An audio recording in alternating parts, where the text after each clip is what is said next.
मैं एक चीज़ बताना चाहती हूँ, अगर बेकिंग करने के लिए हमारे पास ये कप्स और टीस्पून और टेबलस्पून होना बहुत ज़रूरी है, और ये सब चीज़ें भी बहुत ज़रूरी है, मोल्ड वगैरह इसके लिए, केक टिन वगैरह, क्योंकि ये बेकिंग करना तभी आसान होता है। और टीस्पून और मेज़रिंग कप बहुत ज़रूरी होते हैं, जिससे हमारा परफेक्ट बेकिंग होती है।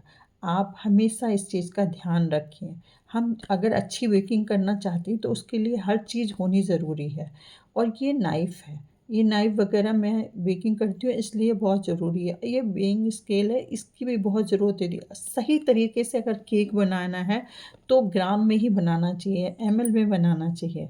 ये चीज़ होना बहुत ज़रूरी है। आज मैंने जेगरी और आटे का केक बनाया था, वो देखिए कैसा है। गुड़ आटे का केक बहुत टेस्टी बनता है। आजकल लोग क्रीम का केक कम खाते हैं और आटे और गुड़ का केक खाना ज़्यादा पसंद करते हैं। इसके लिए मैंने दूध लिया, दूध में मैंने फिर गुड़ डाला।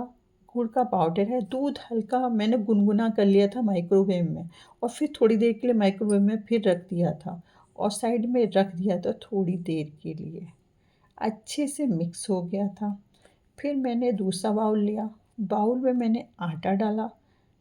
आटा डाल के उसके अंदर बेकिंग पाउडर, बेकिंग सोडा डाला, पिंच सॉल्ट डाला इस और 1 टेबलस्पून मिल्क पाउडर डाला। मिल्क पाउडर डालना अच्छा रहता है आटे के केक में, जिससे आटे का टेस्ट ना आए। ये डालना बहुत ज़रूरी होता है, ठीक है ना? और अच्छे से इसको मिक्स कर लिया। मिक्स करने के बाद इसको भी साइड में रख दिया मैंने। फिर मैंने देखा गुड़ वाला मिश्रण मेरा बहुत अच्छे से तैयार हो गया था, अच्छे से घुल गया था। तो फिर मैंने उसको आटे वाले मिश्रण को फिर ले लिया और उसके ऊपर छन्नी रख के गुड़ का मिश्रण डाल दिया और अच्छे से मिक्स किया आटे को, जिससे कि बेकिंग पाउडर, सॉल्ट, नमक सब एक साथ इंक्लूड हो जाए। और फिर छानना बहुत ज़रूरी रहता है कि इसमें गुड़ में कुछ गंदगी होगी तो वो निकल जाएगी, इसलिए इसको छानना चाहिए इसको केक बनाने से पहले। फिर इसके हल्के हाथों से मिक्स किया मैंने, मिक्स करा। अगर इसमें दूध की मात्रा मैंने आधा कप ली है। कभी-कभी ऐसा होता है ना कि आपका गुड़ कैसा है, आपका आटा कैसा है, उस पे भी डिपेंड करता है, दूध ज़्यादा और कम हो सकता है। इसमें 3 टेबलस्पून मैंने ऑयल डाला, ऑयल बाद में डाला। ऑयल बाद में डालने से केक बहुत अच्छा मॉइस्ट बनता है, ठीक है ना? इस बात का ध्यान रखिए। और ऑयल अच्छे से मिक्स हो जाता है, और ये ना बिना स्मेल का ऑयल होना चाहिए। सनफ्लावर ऑयल मैं यूज करती हूँ। सच बताऊँ, आप घी से भी बना सकते हैं, लेकिन फ्रिज में रखने से ना घी बहुत डेंस हो जाता है, केक बहुत ड्राई हो जाता है, फिर उसे गर्म करके खाना पड़ता है। इसी बीच में मैंने 1/4 टीस्पून इसमें मैंने केवड़ा एसेंस डाला था, ठीक है ना? आपके पास हो तो मावा एसेंस डाल दिए, इलायची एसेंस डाल दीजिए। मैंने केवड़ा एसेंस डाला था क्योंकि किसी ने कहा था कि मुझे बनवाया था ये केक, ठीक है ना? फिर अच्छे से मैंने मिक्स किया। मिक्स करने के पास मैंने 1 टेबलस्पून, मुझे थोड़ा गाढ़ा लगा तो और डाल दिया था इसमें, ठीक है ना? 1 टेबलस्पून मिल्क और ऐड किया था, ठीक है?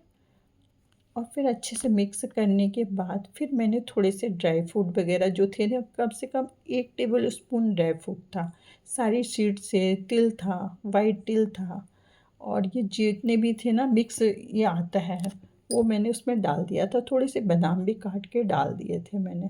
कैडबरी भी था इसमें, कैडबरी वाला फ्रूट, ड्राई फ्रूट, और सबको अच्छे से मिक्स कर दिया था। और इसी बीच में मैंने भगोना गर्म होने के लिए चढ़ा दिया था, क्योंकि भगोने को मैंने प्री हीट करना बहुत ज़रूरी होता है।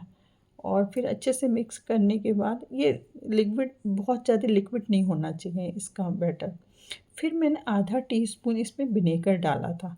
नॉर्मल विनेगर जो होता है ना, वही घर में यूज होता है, वही विनेगर इसमें डाल दिया था, ठीक है ना?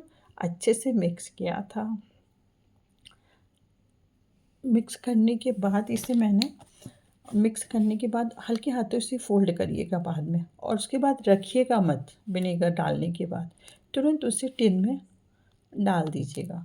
ये 4 इंच का टिन है, क्योंकि मुझे ना बेंटो केक ही बनाना था। आटा और गुड़ का बेंटो केक ही बना के देना था किसी को, इसलिए केक बनाया था मैंने, ठीक है ना? और इसको बनाने के बाद फिर ऊपर से मैंने ड्राई फ्रूट, बादाम और ये तिल खूब सारे, जितनी भी चीज़ें थी ना ड्राई फ्रूट वाली जो अंदर मिक्स की थी, वही सीड्स वगैरह सब ऊपर भी डाल दिए थे।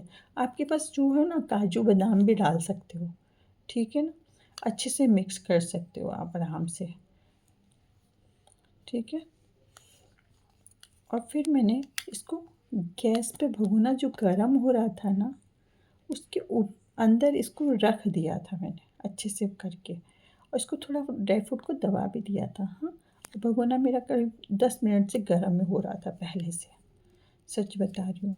और फिर उसके अंदर रख के गरम गरम भगोने में, अब गरम ओटीजी में ही आप रखिएगा, ठंडे ओटीजी और भगोने में मत रखिएगा। कभी कुकर में बना सकते हैं, कढ़ाई में बना सकती हैं। ये लगभग 40 मिनट लगे थे, इसको बिल्कुल स्लो आंच पे मैंने 40 मिनट तक छोड़ दिया था। और ये केक बनके बहुत ही मतलब अच्छा बना है, बहुत सॉफ्ट बना है, बहुत मॉइस्ट बना है। और जब मैंने ये टूथपिक डाल के देख लिया था ना, तो ये टूथपिक डाल के या ये डाल के देख लिया था, तो ये बिल्कुल क्लीन आ गया था, तो समझ गई थी कि केक तैयार है मेरा। और फिर मैंने उसे निकाल लिया था, निकालने के बाद उसे डेकोरेट कर दिया था, मेरे पास जो चीज़ें थी उसी से डेकोरेट किया था इसको। और आप देख लीजिएगा कैसा लगा। अगर आपको पसंद आएगा तो आप सब्सक्राइब लाइक कर दीजिएगा। अगली वीडियो में आटे से बने कुकीज़ की डालूँगी, जिस वो भी जैगरी से, गुड़ से ही बनी रहेगी कुकीज़।